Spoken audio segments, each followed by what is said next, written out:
I come to you from my couch at like 12:30 in the afternoon.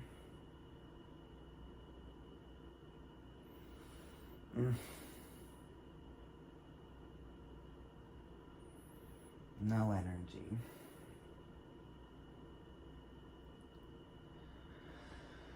I got plenty of sleep. I got like 9 hours of sleep. I still feel sleepy when I wake up. But I'm like, I need to get out of bed. And I know that it was good sleep. I didn't wake up through the night. I had very vivid dreams. And I woke up and was just like, it still feels like I need to close my eyes. But I had to pee really bad. And so, of course, I got up. And then I drank my liquid IV. And then I was, sitting on the couch like, I should probably make a box of mac and cheese because I know that I need to eat. I don't have money to go eat right now, and also don't have energy. And I put the pot on to boil, and it felt like I was being dragged down to the center of the earth from the back of my shoulders. Like, oh. I don't have any fucking energy. It's taking a lot of energy to speak. It takes a lot of energy to use my phone at all, but I feel like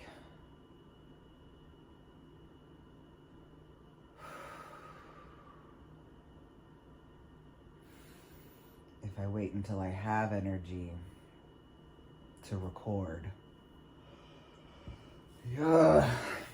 you don't get the full effect of what I'm dealing with.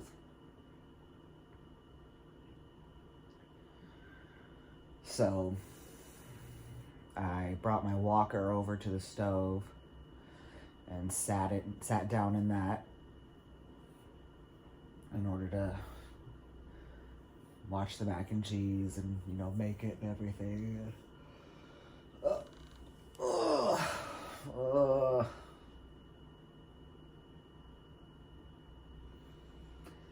It's like I can't get any relief from the fatigue.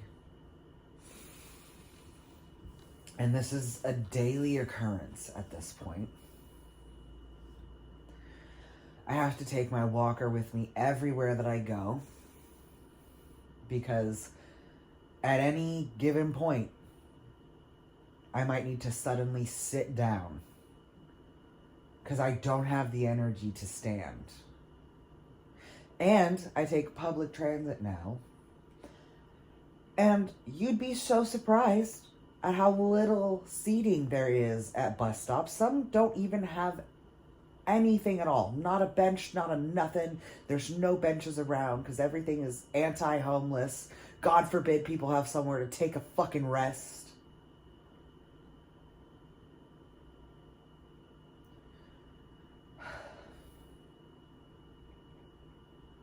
I got the walker initially after my hysterectomy in April because I needed to get around safely.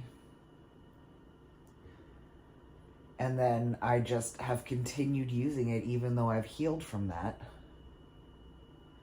because my chronic fatigue I don't know if it's gotten worse, or now because I have something to help me relieve it, I notice it more and I'm not just like dissociating from whatever's going on and then crashing out at night.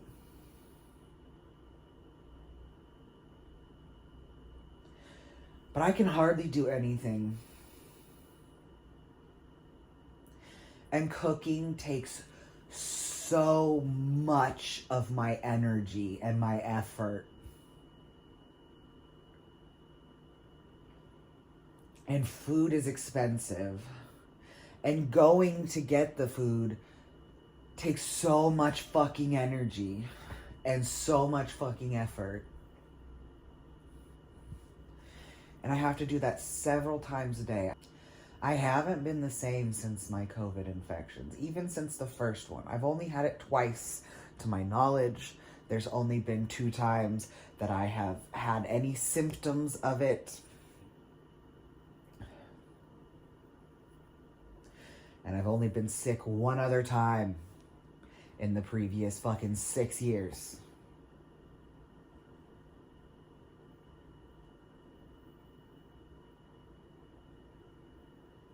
The first COVID infection started making my endometriosis go out of control. And I had even worse episodes, which landed me in the ER several times. And it got to the point where I finally was able to get a hysterectomy because I made enough fucking noise about it, apparently, after being to the ER 3 separate times, 12-hour times in a row. And then they did my hysterectomy and they confirmed my endometriosis. And I still deal with endometriosis because it's not a uterus thing. Endometriosis is something that is fueled by estrogen, and there are lesions that can appear anywhere in your body, even in your fucking brain.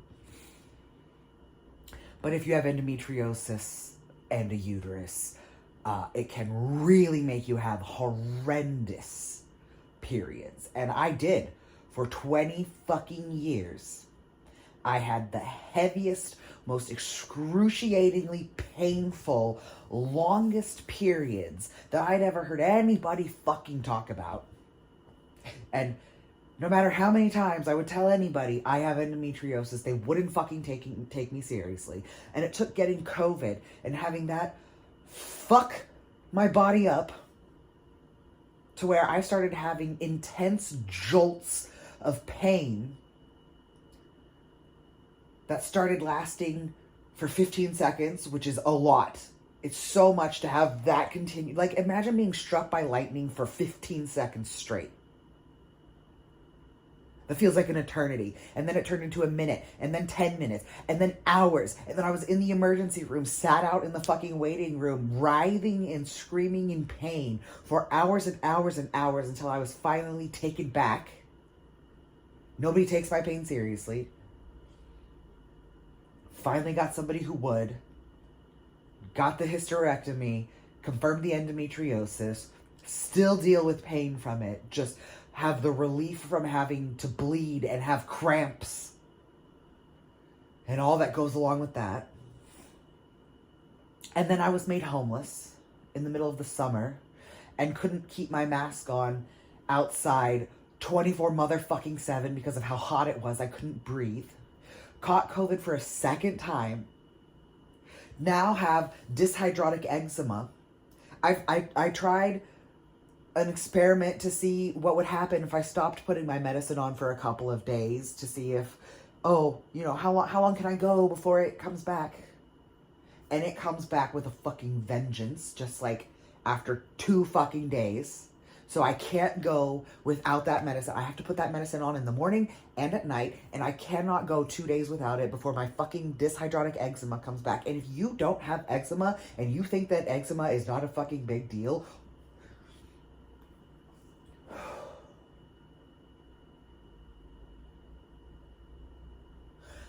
eczema sucks so fucking bad.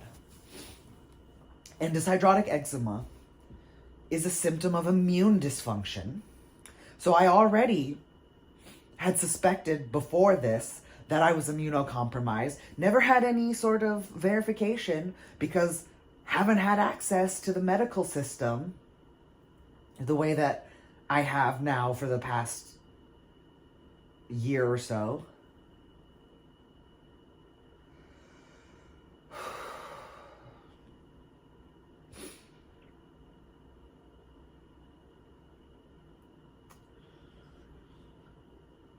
I have been saying for a couple of years, I've made the comparison of COVID to HIV. Not that I think that COVID is HIV. I call it airborne HIV because it is airborne. You breathe it in. You cannot fucking escape it if you're out and about and people aren't fucking wearing masks or taking shit seriously. And it damages your immune system, especially if you already have pre-existing fucking conditions. And getting repeated infections does more and more damage. You are not building immunity to this. You are sacrificing your own health. It is a vascular disease. It affects every part of your body. Spike proteins accumulate in your brain. People are losing IQ points. IQ is a bullshit way of measuring intelligence, but they are measuring a decrease in IQ points the more fucking COVID infections you have. Even one COVID infection can cause you to lose, 2 to 4 IQ points. People are becoming more and more stupid, more and more hostile. If you've noticed an uptick in dangerous driving recently, that's because people's brains are damaged and they aren't doing anything about it, and they're still getting behind the wheel of these fucking 2,000 plus pound weapons and driving like maniacs so dangerously.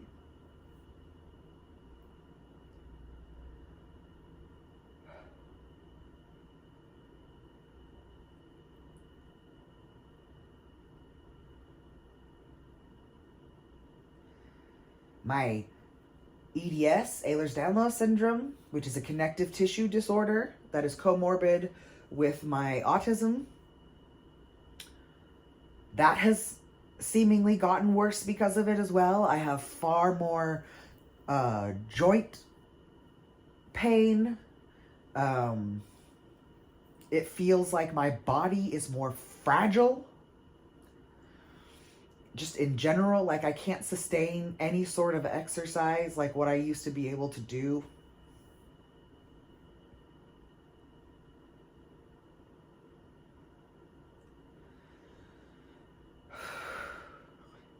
And people just want us to suck it up. Go on as if nothing has happened. I should fucking qualify for disability. But I don't have any diagnoses because I haven't had access to the fucking system to have that kind of proof that I can't fucking participate in this bullshit.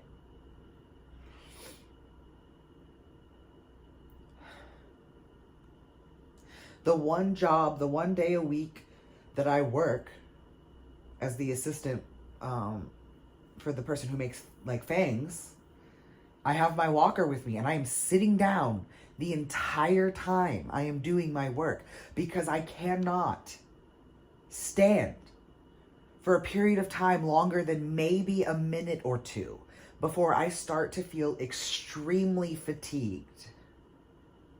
And this is an everyday thing. And it has been going on for like 8 months now. Is it 8 months?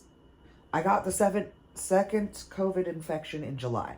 All of July, because it was the beginning of July. July, August, September, October, November, December, January. 7, almost 8 months now. This shit has been going on.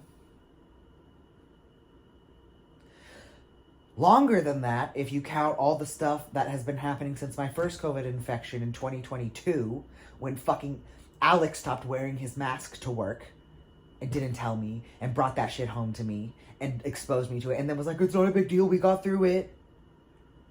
Just because you get through the sickness part of it where you're actively having symptoms doesn't mean that it is not affecting your body, that it has not had lasting repercussions. And I'm so sick and tired of the attitude of everybody. Like, somebody on fucking Blue Sky put a post that was like, oh, ha ha ha, I was in Costco and I ate one of their cookies. It was so good. But nobody pointed out to me that apparently I had chocolate on my face for the whole rest of the day. And I was like, you know what would have kept people from even seeing that you had chocolate on your face the rest of the day? If you wore a fucking mask. And their response to me was, go away. Go away.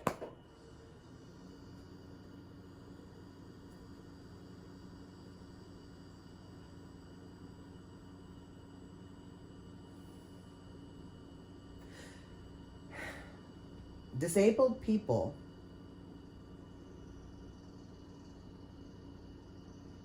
deserve to be able to go out into the world and do the things that they need to do, just like you need to do the things that you need to do, safely, without fear of catching a life-altering, debilitating, damaging, immune-damaging disease. And I wear a mask everywhere I go. The second I step foot outside of that door, I am masked up until the time I come back. I do not remove my mask outside. And now I have safety goggles in addition, because viruses can get into your eyes. And there's bird flu, which is airborne now. It's in the air, you fucks. There's still COVID. There's now bird flu, which is 52% morbidity to humans, 100% fatal to cats. Care about your cats if you don't care about disabled people. Norovirus, fucking tuberculosis is making a comeback. All these, like, the absolute abandonment of science and basic human decency since the beginning of the pandemic is... There's not even a word for how I feel about it.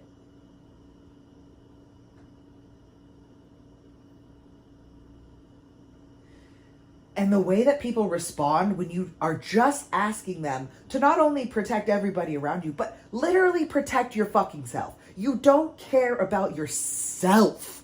Care about yourself, at least. Put on a fucking mask. They don't even allow reporting from the CDC. We pulled out of the WHO. There are so many horrible things happening right when we're about to be in another pandemic because of the fucking bird flu. So many people are gonna die. Not that y'all care, because millions of people have already died from COVID and continue to die from it all the fucking time and have life-altering repercussions.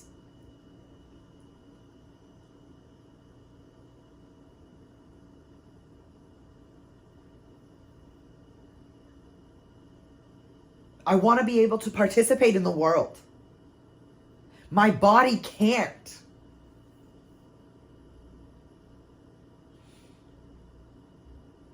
And that doesn't mean that I don't have anything of value to add.